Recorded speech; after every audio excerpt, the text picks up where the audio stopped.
During Fall In Services, we talked about using Google Forms to collect data. Thank you to Pat Petroviak and Kelly Prenti for this idea. So I'm going to take you step by step in how to create a Google form at this time. You will need to have a Google email account. If you don't have one and have questions on how to set one up, just let me know, but they are free. If you have a Southern Plains email account, that is a Google account. When you get into your Google account, up in the top right, you will see 9 boxes. Click on that, click on Drive, then you'll go over here to Create in the left, drag it down to Form. This brings you to a blank form. The first thing that you need to do is you need to pay attention to this piece up at the top. This would require that only people who are within my system, such as in Southern Plains, would be able to use this form. So I'm going to unselect that, deselect that, whatever the word is, and go ahead and click that. Then, at the top of the form, you're going to want to give it a name.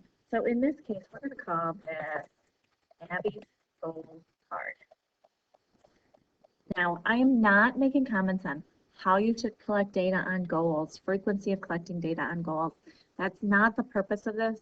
This is just how to create a Google form. So please understand, I am not saying that you should use Google Forms to create goal cards, or that you should only do this weekly or anything that way. I'm just giving you the option and how to create the Google form. So under the first question, I'm going to request teacher's name. And these are different, so that would be the question. And there's different types of questions that you can have. In this case, I'm going to ask, it's text that I would want. And you can see here the box, and that's about the right size.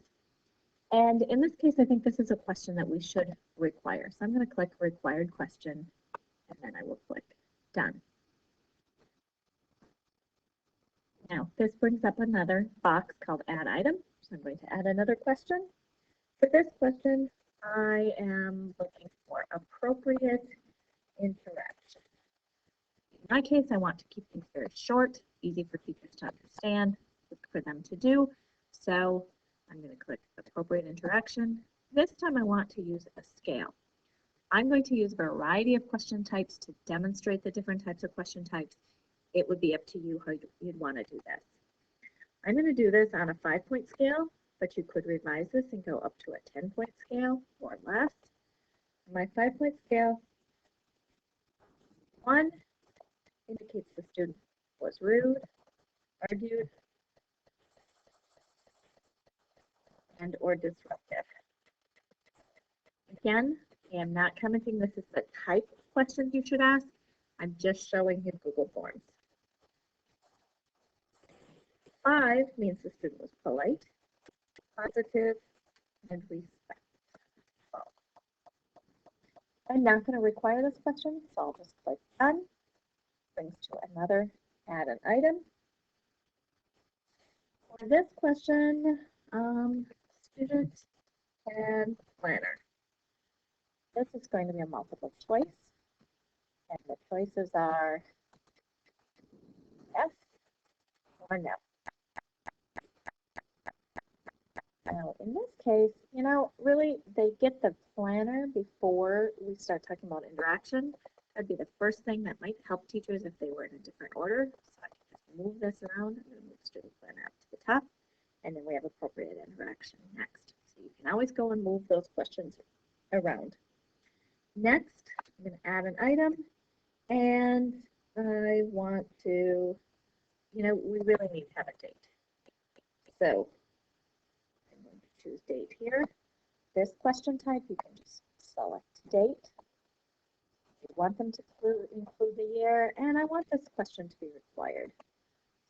Select done. Again, this probably should go up underneath teacher's name. It'll go over a little better that way. Seems to flow a little better. So now we have teacher's name, the date.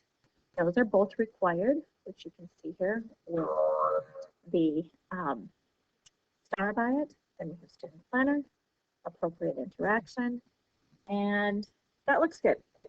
Now, at the bottom, you'll see confirmation page. After somebody completes the form, they will get a confirmation page. You can leave it to say your responses have been recorded. In this case, I'm going to change it to say thank you for your time. There are some other options that you have, such as show link to submit another response. You can publish and show a public link to forms results, or allow responders to edit responses after submitting.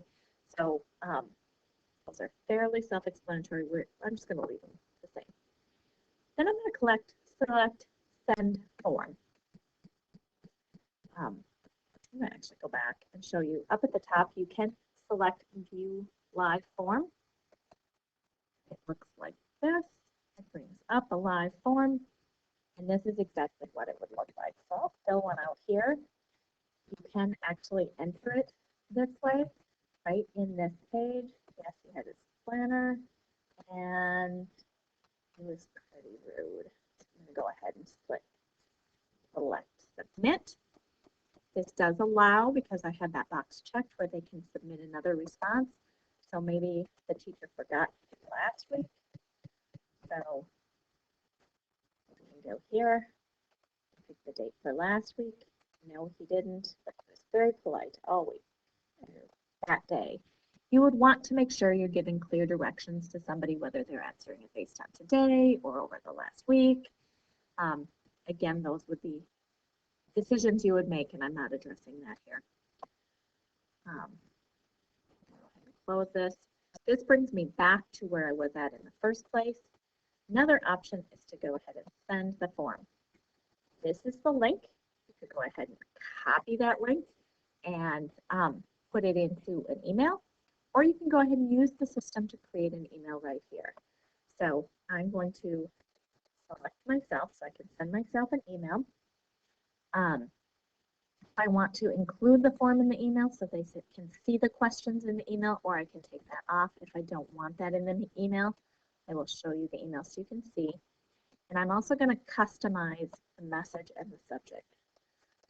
Please take a few seconds to complete this form to indicate how happy